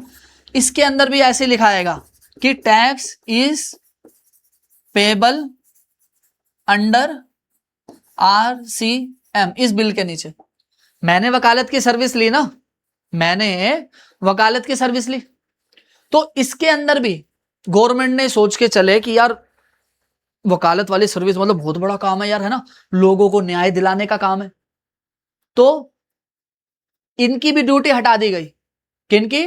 लॉयर वालों की भी, कि भाई तुम्हें भी टैक्स पे नहीं करना, तुम अपनी फीस लो कितनी, 10,000 रुपए, बट बिल जब तुम बना के दोगे तो टोटल 11,800 का बना के तो तुम लो अपने 10,000 भी, और जब तुमने बिल बना के दे दिया बंदे को 11,800 का, तो ये 1,800 रुपए कौन पे करेगा? जिसका केस लड़ा गया है, जो एक आम भाषा में क्या कहलाएगा, रेसिपिएंट कहलाएगा, बायर कहलाएगा। आ रही है बात समझ? तो इस वाली कंडीशन के अंदर भी ये सर्विस वाला पार्ट हो गया ना, वो तो गुड्स बेचे थे हमने, किसान वाली कहानी, यहां पर क्या सर्विस दे रहा वो वकालत वाली, है ना। तो इसके ऊपर भी कौन पे करेगा? बायर पे करेगा, रेसिपिएंट बोलो, ठीक है, कि कौन पे करेगा? रेसिपिएंट पे करेगा। आ रही है बात समझ? मगर वो बिल के नीचे क्या लिख के दे देगा कि RCM के अंडर है, तो RCM के अंडर है तो कौन ही पे करता है? बायर ही पे करता है। आ रही है बात समझ? तीनों पॉइंट समझ आए? कौन कौन से हमने पढ़े यहां पर? ई कॉमर्स वाला समझ आया, जो ऑनलाइन काम करते हैं, इसके बारे में अभी नहीं पढ़ेंगे खास, इसकी अगली कहानी बात में देखेंगे, बता दिया थोड़ा सा नॉर्मल भाषा में। मेन हमारे ये दो पढ़ने थे, है ना। FCM में कौन पे करता है भाई टैक्स? सप्लायर कहा जाएगा, क्या कहा जाएगा? सप्लायर, है ना। और RCM के अंदर कौन पे करेगा? बायर। बायर का दूसरा नाम रेसिपिएंट होगा। आ रही है बात समझ? ठीक है, ये दो प्रोसेस ज्यादातर, मतलब 90% या 95% मान के चलोगे तो हमारे जीवन में यही वाला यूज होता है ना, बट RCM वाली कंडीशन भी होती है कई जगह पे, तो वो भी हमें पता होनी चाहिए, ठीक है। और FCM की फुल फॉर्म क्या हुई? फॉरवर्ड चार्ज मैकेनिज्म, और RCM की क्या हुई? Reverse charge mechanism. आ रही है बात समझ? ठीक है, समझाया, बढ़िया। चले आगे देखे थोड़ा सा कुछ और। देखो यहां पर, देखो एग्जाम्पल वही आगे देखो, है ना, ये फार्मर हो गया और बिजनेसमैन हो गया। GST का रेट बताया हुआ, काजू के ऊपर कितना लगेगा? 5%, ठीक है। अब इसी के ऊपर देखो बिल की जो कहानी चल रही है, ये बिल बना के कितना देगा? काजू का 10,000 रुपए का दे देगा, बट क्या देख लीजिएगा, tax is payable under RCM, कि भाई मैं नहीं पे करूंगा, RCM में तो सामने वाला पे करेगा। और इनने जो है 10 लाख रुपए किसको पे कर दिया? फार्मर को। और डिपॉजिट 50,000 रुपए जो उसका टैक्स बन रहा था वो किसको पे कर देगा? गवर्नमेंट को। कि 10,000 का मतलब 10 लाख का हमारा 5% कितना ही होगा? 50,000। आ रही है बात समझ? तो ये जो बिल बना के देगा उसके ऊपर क्या बना के देगा? ये एक लाइन इंपॉर्टेंट है जो वो लिख के देगा। समझ आ रही है बात? क्योंकि इसको तो 10,000 के काजू के पूरे पैसे मिल जाने हैं। आ रही है बात समझ? ठीक है। और कौन टैक्स पे करेगा? हमारा रेसिपिएंट पे करेगा। कितना अमाउंट पे करेगा? हमारा 50,000। आ रही है बात समझ? ठीक है। अब देखो ई कॉमर्स ऑपरेटर के बारे में भी पढ़ लेते, बताया हुआ तुम्हारे को, है ना। मैं बंदा हूं, है ना, रेसिपिएंट हो गया, अब मुझे अपने ऑफिस पहुंचना है ना, उसके लिए मैं एक बंदे की सर्विस लेने वाला हूं, किसकी, इस टैक्सी वाले की। और बट मैं टैक्सी वाले को डायरेक्ट तो नहीं पकड़ सकता, तो मैं ओला उबर वगैरह को पकड़ूंगा। वहां पर क्या करूंगा, कॉल करूंगा कि भाई मुझे ओला की टैक्सी बुक करनी है, उसकी ऐप पे जाऊंगा मैं, ठीक है। अब वो ऐप वाले किससे कनेक्ट करेंगे हमारे को, है ना, कैब वाले से। तो देखा जाए तो मुझे मेन सप्लायर तो यही कहलाएगा, सप्लाई की सर्विस तो यही दे रहा बंदा। ये तो बीच में एक तरीके का पॉइंट हो गया है ना, कि यहां से होके गुजरना पड़ेगा, क्योंकि डायरेक्ट तो हम नहीं पकड़ सकते ना इसको। अब मैं जो टैक्सी का किराया कितना है, 1000 रुपए, और टैक्स उसके ऊपर लग गया कितना, 180। टोटल कितने चुकाने हैं। तो मैंने कैब किससे बुक करी थी, यहां से, तो ओला वालों को मैं यहां कितने पे कर दूंगा, 1180। ये क्या करेंगे अब, इस बंदे को मान लो 1000 पे करेंगे और 180 अपने पास ही रोक लेंगे। क्योंकि क्या लगता है तुम्हें, कैब वाले के पास जीएसटी नंबर होगा कि वो पे करता होगा, कुछ है इतना झमेला बेचारा, वैसे ही इतना ड्राइविंग में इतना है ना, इतने इतने किलोमीटर की दिल्ली के जाम में होता होगा, तो उसका दिल करे तो उतर के कतल मारे 2-4 का, है ना। तो गवर्नमेंट अगर इसको दे भी देती कि भाई तेरे को हम पूरे के पूरे दिला रहे हैं कितने, तो तूने 180 पे करने, क्या तुम्हें लगता वो पे कर पाता। वो बेचारा मतलब पहले कम पढ़ा लिखा, तभी तो कैब है, मतलब छोटा मोटा काम कर रहा है वो, है ना, उसको वैसे नहीं आता, और वो कहाँ अकाउंटेंट रखेगा, कहाँ करेगा, इतनी कमाइयां थोड़ी ना। बाहर निकलो घंटा घर पे चलो, 150 बैटरी रिक्शा वाले खड़े हैं, एक के ऊपर एक चढ़ा पड़ा है ना। अब पता नहीं कैसे रोजी रोटी चलाते बेचारे अपनी, है ना, चल रही है सभी की, चलो कर रहे हैं सब मेहनत अपनी। तो गवर्नमेंट लोग लगा यार, ये तो मतलब ऐसा अगर कर भी देते तो ये तो बेचारा कर ही नहीं पाएगा, इसको तो अपनी मेहनत दे दो, है ना। तो वो देखा जाए तो मान लो 1000 पैसे देंगे, और 180 रुपए इसने तो पूरे इसको पे किए ना पूरे, तो 180 अपने पास ही होल्ड करके रख लेंगे, और किसको ये पे कर देगा देखा जाए तो, है ना। और इसको इसी अपनी सर्विस के पैसे जब 1000 पे करेंगे, तो 1000 नहीं पे करेंगे ना, तो ओला उबर वाले फिर ये जो ओला उबर वालों का चल रहा है इतना बड़ा साम्राज्य, तो गुरुद्वारे लंगर खाएंगे वो क्या करेंगे, 1000 में से मान लो क्या करेंगे, इस बंदे को कितने चुकाएंगे, मात्र 900 रुपए अपनी कमीशन काट के देंगे ना भाई वो अपनी, है ना। क्योंकि इस बंदे को भी तो रोजगार इसी की वजह से मिला ना। ये नहीं होती ओला उबर तो फिर हो पाता क्या, नहीं हो पाता, है ना। वो कुछ भी हो सकती है, मैंने ऐसे 100 मान लिया, 50 भी हो सकती है, 20 भी हो सकती है, 200 भी हो सकती है ना।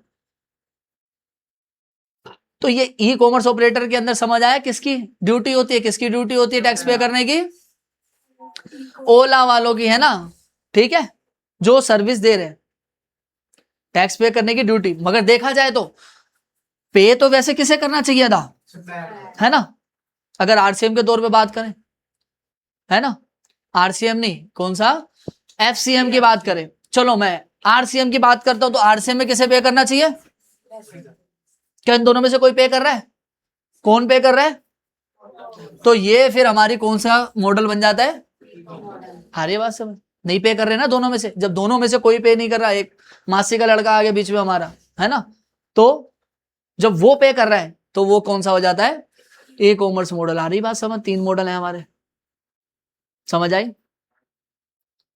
रिवर्स चार्ज में कौन पे करता है, रेसिपिएंट पे करता है। एफसीएम में कौन पे करता है, सप्लायर पे करता है। और अभी ई कॉमर्स मॉडल के अंदर कौन पे करेगा, हमारा ई कॉमर्स ऑपरेटर वाली वो कंपनी पे करेगी, ना ही हमारा रेसिपिएंट पे करेगा और ना ही हमारा, आ रही है बात समझ, ठीक है। ये कह रहे ना, Ola will deposit 180 as a tax to government, है ना, बैलेंस, है ना, amount will be pay to a taxi driver after deducting commission, commission द्वारा वो काटेंगे ना भाई, वो सर्विस ही करते रहेंगे तो कैसे काम चलेगा, है ना। क्या ये पे कर सकता था, ये तो ऑफिस जा रहा है वहां का संभालेगा ना काम धंधा, ये तो अपना खेलेगा, वो थोड़ा ना करेगा। क्या ये कर पाता अगर हम इसको देते भी, तो सोचो तुम ही कैब चला रहे हो, है ना, ऐसा कुछ काम कर रहे हो, तो क्या खुद हम पे कर पाते, वो तो कहता बढ़िया बात है, अंदर ही डाल ले, किसी को क्या पता चल रहा कौन सी गवर्नमेंट चेक करने आ रही है ना। बट गवर्नमेंट को तो टैक्स ही है ना, साम्राज्य चलाने के लिए, देश चलाने के लिए अपना, तो उन्होंने किसकी ड्यूटी लगा दी इस कंडीशन में, तो दिमाग लगा रही है गवर्नमेंट, छोड़ किसी को नहीं रही। टैक्स चाहिए गवर्नमेंट को, टैक्स से मतलब भाई तू दे या वो दे, उनको कोई मतलब नहीं है ना, किससे मतलब है, टैक्स से मतलब है भाई, और उनको चाहिए। क्योंकि तभी तो देश चलाएंगे, तभी तो हमारे देश का कल्याण हो पाएगा। ठीक है, वो अलग बात है, वो अपना भी कल्याण करते हैं। ठीक है, अब मगर देखो अभी अभी जो हमने पढ़ा, तो उसके अंदर हमने पढ़ा कि लास्ट वाले मॉडल में किसकी ड्यूटी होती थी टैक्स पे करने की? ई कॉमर्स कंपनी की। किसकी होती थी? ई कॉमर्स कंपनी की। मगर हर ई कॉमर्स कंपनी को नहीं जोड़ा गया उस पहलू के अंदर, कुछों को हटा दिया गया उस तरीके से। ठीक है, इसी के बारे में पढ़ेंगे हम थोड़ा सा। मैंने लिखा हुआ है इसके बारे में, एक और भी बना रखा है मैंने पहलू, एक बार मैं चेक कर लूं। They will be liable to pay but the whole e-commerce has to go, but e-commerce provide this type of service then they have the liable to pay। ठीक है, देखो ध्यान से समझो, ये और कुछ सर्विस की बात हो रही है हमारी जिसमें कहानी चलेगी। सर्विस के लिए HATR ये नाम याद रखो, है ना। S से हो गया हाउस कीपिंग, A से हो गया एकोमोडेशन सर्विस, T से हो गया ट्रांसपोर्ट सर्विस, और R से हो गया रेस्टोरेंट वाली सर्विस। उसमें तो क्या आ जाते हैं, ओला उबर वगैरह वो वाले आ जाते हैं। ठीक है, यहां पर कुछ और भी सर्विसेज बताई गई हैं, है ना। जैसे हाउस कीपिंग वाले में क्या था, अर्बन कंपनी आ जाती है। जैसे एसी की सर्विस करानी है हमारे को, कोई नलका वलका टूट गया तो अर्बन कंपनी है, ऐप आती है उसकी, उससे तुम बुला सकते हो बंदा। जो बड़ी बड़ी सोसाइटियों में रहते बंदे, वो बाहर से तो ना चंगू मंगू को बुला के लाते कि भाई आ जा, तो करते हैं ना। वो ऐप हो गया आजकल, पता है ना, जो बड़े बड़े कारो कोठी वाले बंदे, उनको चाहिए एसी में बैठे रहे, कौन जाएगा इतनी गर्मी में, है ना, छतरी वतरी लेके, है ना। कंपनी से बुलाएंगे तो थोड़ा चौड़े में भी रहेंगे, है ना। बंदा आएगा, हाँ जी सर जी बोलिए, सर जी करेगा, है ना। ठीक है, तो बंदों को रहता ही है थोड़ा सा, आजकल स्टैंडर्ड चाहता ही है बंदा, है ना। और कारो कोठियों वाला बंदा तो स्टैंडर्ड से ही रहता है और वो रहेगा भी, है ना। तो वो अब सर्विस की कहानी में पढ़ते, देखो मैंने एक नल का ठीक कराना था, या मान लो एसी की सर्विस करानी है। क्या करानी है? एसी की सर्विस करानी है। ठीक है ना। मैं हूं वो पर्सन, ठीक है। तो मैं एक तरीके से हो गया, मैं उस सर्विस को बाय कर रहा हूं, है ना, मतलब रेसिपिएंट हो गया, है ना। आर लिख देता हूं रेसिपिएंट के लिए। ठीक है, अब मुझे एक बंदे की चाहिए, तो मेन तो सप्लायर हो जाएगा दूसरे वाला बंदा, है ना। बट मैं बीच में किसको डाल रहा हूं यहां पर? अर्बन कंपनी को। किसको डाल रहा हूं मैं? है ना, अर्बन कंपनी को डालूंगा मैं यहां पर बीच में, और मैं यहां से कॉन्टैक्ट इनसे करूंगा। ठीक है, और ये यहां से बंदा भेजेंगे। इसके ऊपर भी वही कहानी, मान लो 1000 का बिल बना, 180 रुपए टैक्स होगा, 1180 बनेंगे यहां से हमारे। अब मैं तो बायर हूं, मैं पूरे के पूरे किसको पे करूंगा यहां पर? अर्बन कंपनी को। ठीक है, अब ये अर्बन कंपनी वाले क्या करेंगे? 180 तो यही गवर्नमेंट को टैक्स के तौर पे पे करेंगे। क्या ये प्लम्बर वाले के पास होगा कुछ जीएसटी नंबर? उससे कोई रख सकते हैं? उम्मीद नहीं ना। और ना ही यहां से रख सकते, जैसे पहले तुम्हें बताया। वही गवर्नमेंट वाले क्या करेंगे, मतलब ये तुम्हारे सर्विस देने वाले बंदे यहां पर जो बैठे हुए हैं हमारे अर्बन कंपनी वाले, ये इस बंदे को कहेंगे भाई तेरा काम हो गया, 900 रुपए तेरे को देंगे, क्योंकि ये 100 रुपए तो खुद अपनी कमीशन रख लेंगे ना भाई, जैसे पहले रखी थी। ठीक है, तो यहां पर बंदे को 900 मिल गए, इनने पूरे टैक्स के साथ पैसे चुकाए, और टैक्स पे करने की जिम्मेदारी भी अर्बन कंपनी की होगी। आ रही बात समझ? ठीक है, सेम वैसे एग्जांपल ही रहा। ऐसे ही अब इसको हवा में पढ़ लेते हैं ना। ओयो वाले, है ना, रूम वगैरह हम बुक करते, तो हम ओयो से कांटेक्ट करते हैं, ओयो वाले फिर हमारे को रूम बुक करके देते हैं ना। जैसे अमृतसर जाना, मान लो हमने अमृतसर के आसपास के जो होटल को बुक करना है ना, ओयो आते हैं। हाँ, ओयो की ऐप आती है, एयरबीएनबी आती है, और भी बहुत सारी आती है। ठीक है, तो हमें रूम बुक करना है वहां का, तो रूम बुक करने के लिए हम ओयो वाली ऐप पे जाएंगे, उसको पैसे पे करेंगे, और वो आगे होटल वालों को करेगा। अगर मैं डायरेक्ट होटल कर लूं अमृतसर में जाके, तो मेरा जीएसटी बच जाएगा, मैं डायरेक्ट ही पे कर दूंगा उसको। आ रही बात समझ? फिर बीच वाला पहलू नहीं रह जाएगा, और ना टैक्स पे करने का हो जाएगा। तो डायरेक्ट हो गया ना सिस्टम हमारा। जब बीच में आ गई वो कंपनी, तो मुझे टैक्स के साथ पे करना पड़ेगा। इसलिए जब हम ऑनलाइन कोई चीज बुक करते हैं तो वो महंगी मिलती है कई बार, अगर तुम नोट करो थोड़ी सी, तो टैक्स जुड़ा आता है। बिल भी देखोगे कभी तुम मंगाते हो तो वो टैक्स जुड़ के आता है हमारे पास। बस ये है कि घर बैठे बैठे मिल जाता है सुविधा के तौर पर। ठीक है, ट्रांसपोर्टेशन सर्विस क्या होगी? रैपिडो, ओला, उबर, ये मैंने भी तुम्हें बताया है सारा, है ना। रेस्टोरेंट सर्विस जोमेटो, स्विगी वगैरह वाले, है ना। अब हम होटल में डायरेक्ट ना जाके कहां से बुक करते हैं? तो जोमेटो वालों को पैसे पे कर देते हैं। 100 रुपए की दाल मंगाई, 10 रुपए टैक्स हो गया, 110 रुपए किसको पे कर देंगे हम? ठीक है, अब वो होटल वालों को आगे पैसे देगा ना, है ना, वो होटल वालों को आगे पैसे देगा कि भाई तुम्हारे 90 रुपए दाल के हो गए, 10 रुपए वो रखेगा और 10 रुपए गवर्नमेंट को टैक्स के तौर पे पे करेगा, और मैं कितने पे करूंगा, 110 रुपए पे करूंगा। आ रही है बात समझ? क्योंकि होटल वोटल वाला तो पे नहीं कर पाएगा, है ना, तो गवर्नमेंट को तो टैक्स से मतलब है, उन्होंने अपने बीच में पहलू बना दिया कि हम ही पे कर देंगे। आ रही है बात समझ? ठीक है, देखो इसी के अंदर भी क्या कुछ कंडीशंस बनाई गई हैं। अब हर होटल वालों के लिए नहीं बनाई गई है, मतलब जैसे रेस्टोरेंट वाला सर्विस पे करेगा तो रेस्टोरेंट वालों को भी पे करने पड़ते हैं। यहाँ पर जो हम टैक्स की अभी यहाँ पे बात कर रहे थे, वहां से सर्विस की हमने बात करी ना। अब यहाँ पर जो होटल वाले हैं, है ना, वो भी आगे से पे करते हैं टैक्स के लिए। अगर बात की जाए, जो मैं तुम्हें समझाने वाला हूं, जो हमने पहले पढ़ा, ई कॉमर्स कंपनीज पे करती हैं वहां पर, ये वाले जो हमने पॉइंट पढ़े हैं ना, वैसे यहां पर अर्बन कंपनीज वगैरह पे करेंगी। और यहां पर अब जब ये कंपनीज भी पे करती हैं, जैसे रेस्टोरेंट की सर्विस हो गई, है ना, रेस्टोरेंट के अंदर देखो नॉर्मली क्या बताया है, कौन पे करेगा, ई कॉमर्स कंपनी पे करेगी, ये अभी हमने पढ़ा। मगर हर कंडीशन में ई कॉमर्स कंपनी पे नहीं करती। देखो क्या क्या कंडीशन चलती है। ये कह रहे हैं होटल जिसका रूम का किराया 7500 से ज्यादा हो। मतलब क्या होता है, तुमने देखा है, होटल होता है एक, होटल के अंदर एक रेस्टोरेंट भी चल रहा होता है, जो बड़े बड़े होटल की बात कर रहा हूं, है ना। तो वहां से अगर हमने खाना मंगाया और अगर वहां के एक रूम का किराया कितने से ज्यादा है, 7500 से ज्यादा, तो उस केस के अंदर वो होटल वाले पे करेंगे टैक्स का अमाउंट। कौन नहीं पे करेगा, ई कॉमर्स वाला नहीं पे करेगा। अगर 7500 से नीचे का है वहां का कमरा, फिर तो कौन नहीं पे करेगा, है ना, हर कंडीशन में पे नहीं करेगा। वैसे तुम जो भी सूखा पड़ा था, अगर ये नहीं पढ़ाता तो तुम सोचते कि हाँ भाई खाना मंगाया कहीं से भी, है ना, बुलिंगटन होटल से मंगाया, है ना, जहां इतनी लंबी बिल्डिंग है सीपी के अंदर, है ना, बहुत सारी है वहां तो होटल, है ना, वहां पर आके रहते हैं अंग्रेज वंग्रेज आते हैं ना, लाल किला, है ना, ये सारी चीजें देखने आते हैं, इंडिया गेट वगैरह ना, तो वो गुरुद्वारे में थोड़ा ना रुकते हैं, सलाम है या इधर उधर थोड़ा ना रुकते हैं ना, तो उनको तो बड़ी जगह चाहिए।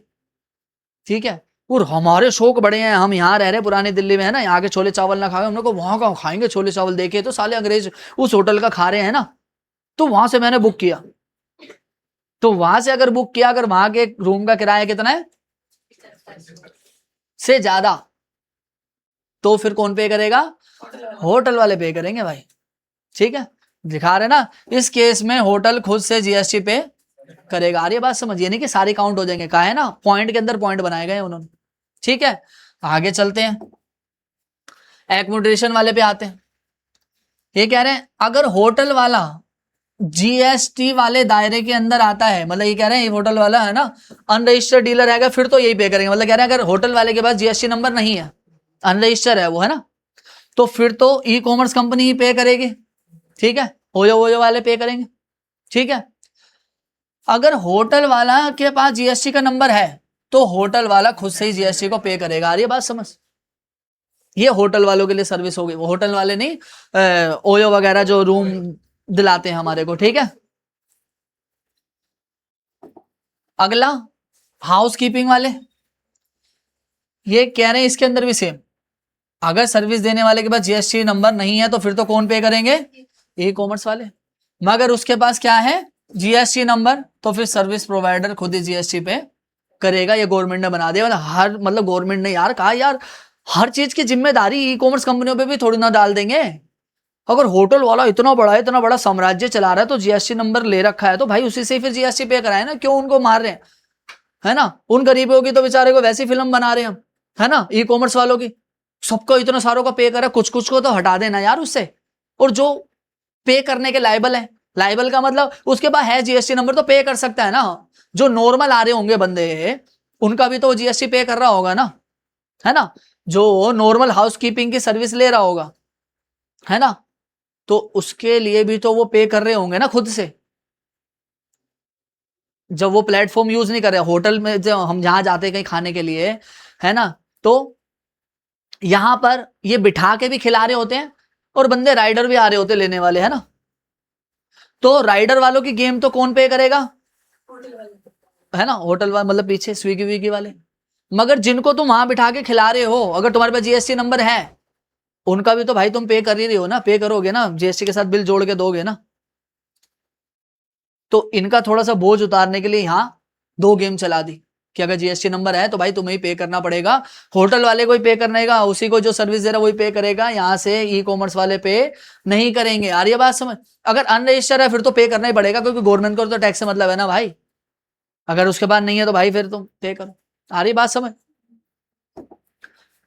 ये हमने उसी के सारे पॉइंट पढ़ लिए, ठीक है। तो इसी के अंदर जब हमने बताया यहां से, इसके लिए हमने क्या पढ़ा था हाउसकीपिंग के लिए?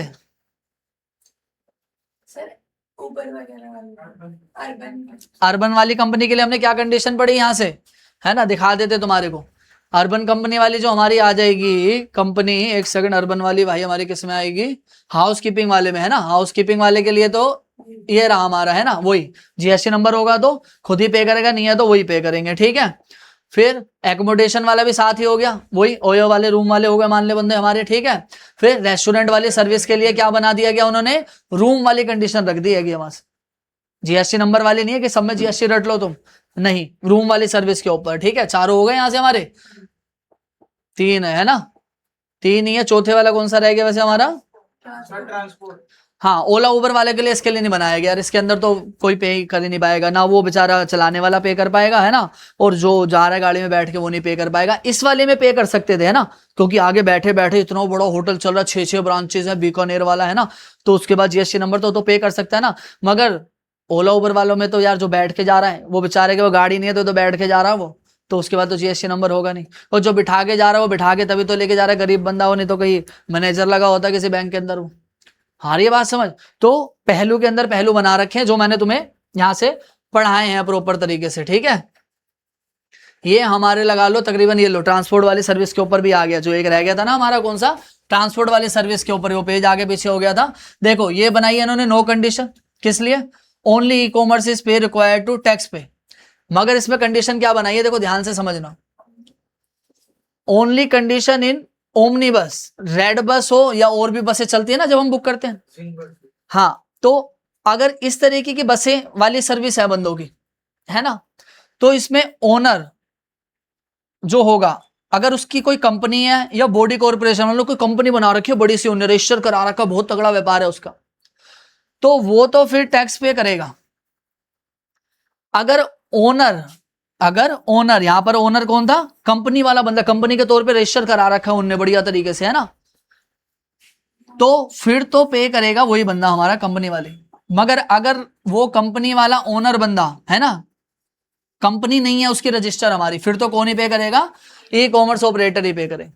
समझ आ रही है बात? यहाँ तो एक तो कोई कंडीशन ही नहीं है, समझ आ रही है बात? मतलब नॉर्मल जो वो चल रहे हैं ना ओला उबर, जो 2 पहिए वाले लेके घूम रहे हैं, मतलब समझ रहे हो, उनके लिए तो भाई कौन ही पे करेगा? हमारा ई कॉमर्स ही पे करेंगे, क्योंकि उनके लिए कोई सुविधा नहीं। मगर अगर हमने कोई बड़ी बड़ी सी बस बुक करी है ना, चाहते हैं ना हम टूर पे जाते हैं, पूरा परिवार वाले जाते हैं या दोस्त सब मिलके जा रहे हैं या कोचिंग वाले को लेके जा रहे हैं ना, रेड बस वगैरह से बुक करते हैं ना हम, तो अगर उससे बुक कर रहे हैं और उसमें अगर बुक करने वाला जो ओनर बैठा है जिसकी हमने कंपनी में बुक किया, अगर उनने अपनी कंपनी रजिस्टर करा रखी है कि बड़ी कंपनी है, मतलब बहुत तगड़ा व्यापारी है ना, या बॉडी कॉर्पोरेट है, मतलब और भी पार्ट्स हैं उसके बने हुए, तो फिर तो उसी को पे करना पड़ेगा। अगर नहीं है वो उसकी कंपनी रजिस्टर, तो फिर तो भाई ई कॉमर्स वालों की ही जिम्मेदारी बनेगी। आगे बात समझ? क्योंकि हम 2 तरीके की सर्विस ले सकते हैं ना, एक तो हो गया सूखा यहीं यहीं घूमना है, छोटी छोटी कैब वाली सर्विस ले ली, है ना, हमें कोई बाहर जाना है लंबे टूर के ऊपर, है ना, और हमने बस करी, और वो इन बड़ी बड़ी कंपनियां भाई, रेड बस वगैरह, एरोप्लेन के भी चल रहे हैं इसके सिस्टम, हाँ, वो उसमें भी पार्ट वार्ट लगा रहे हैं, चीजें कर रहे हैं, ठीक है। अभी देखा था वो पी के चला रहा था, वो डगमगा गया जाए ना, उसके अंदर भी इसी की भी खबर आ रही है, पढ़ना थोड़ा सा, ठीक है। तो बट ओनर अगर हमारा कंपनी के बेस पर एक अच्छे पॉइंट के ऊपर रजिस्टर है, फिर तो उसे पे करना पड़ेगा, अगर नहीं है तो फिर तो ई कॉमर्स वाले तो फंसेंगे, बट उनको भी थोड़ी सी कहीं ना कहीं थोड़ा सा तो बोझ कम होगा, ये होगा ना उनका इस तरीके से। तो ये हमने आज पूरे पॉइंट पढ़ लिए जीएसटी से रिलेटेड जो हमें पता होने चाहिए थे, ठीक है। ये देखो ओमनी बस के बारे में बताया, कि कोई भी गाड़ी जिसमें ड्राइवर के अलावा 6 से ज्यादा पैसेंजर बैठने की कैपेसिटी होती है ना, जैसे वोल्वो बस, मिनी बस, है ना, ट्रैवलर जो होता है, ये ओमनी बस कहलाती है, ये ठीक है। क्या हो? जिसके अंदर गाड़ी में बैठने वाले कितने से ज्यादा बंदे हो? 6 से ज्यादा, तो वो ओमनी बस वाली कैटेगरी के अंदर आ जाती। अब ये मत कहना कि हम तो एक बाइक पे 6 बंदे बिठा लेंगे, अबे वो नहीं होगा, है ना, या एक कैब के अंदर हम बिठा देंगे, मतलब समझ रहे हो बस की बात। हाँ वही मैं चीज बता रहा हूँ तुम्हारे को कि छोटी वाली भी होती है, जैसे हमें मनाली बनाने जाते हैं ना, वो बड़ी बड़ी गाड़ियां नहीं मुड़ती, छोटी वाली चढ़ती हैं हमारी, है ना। तो जो छोटी वाली चढ़ती हैं और उसके अंदर बैठने की कैपेसिटी की बात हो रही है ना। ये नहीं कि तुम एक बड़ी सी गाड़ी के अंदर 2 बंदे बिठा के लेके जा रहे हो और काउंट होंगे, नहीं, बैठने की कैपेसिटी के ऊपर बात है कि अगर कैपेसिटी कितने से ज्यादा हो, 6 से ज्यादा हो हमारी, है ना, तो फिर वो ओमनी बस कहलाती है। और ओमनी बस वाला ओनर अगर हमारा कंपनी के तौर पे रजिस्टर है तो फिर कौन पे करेगा, कंपनी वाला ही पे करेगा। और ओमनी बस वाला अगर कंपनी के तौर पे रजिस्टर नहीं है, ओनर है ना, तो फिर कौन पे करेगा, ई कॉमर्स वाले। आगे बात समझ, ठीक है। आज इतने पॉइंट पढ़ते हैं, अगली क्लास में हमारा पैनल के बेस पे स्टार्ट हो जाएगी कहानी।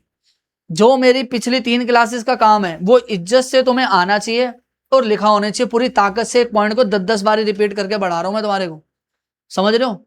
और उस मेहनत का फल मुझे 2-3 बंदों की शक्लों पे नजर आ रहा है जो कर रहे हैं मेहनत, बट मैं चाह रहा हूं और बंदे भी तुम मेहनत कर लो। 1 हफ्ते का समय है तुम्हारे पास पूरा, है ना। और ये मैं वो चीज तुम्हें दे रहा हूं जो मैंने पढ़ाई है तुम्हें इज्जत के साथ, उसे देख के पढ़ के समझ के नोट्स बनाने, क्योंकि ये चीज तुम्हारे लिए काम आनी है, मेरे लिए काम नहीं आनी है। आगे बात समझ, ठीक है। तो इस सेशन को यही हमने Welcome to Guru Nanak Coaching Center. Call us at 8285443388. Visit us in Kamla Nagar, Delhi. Follow us on our social media channels.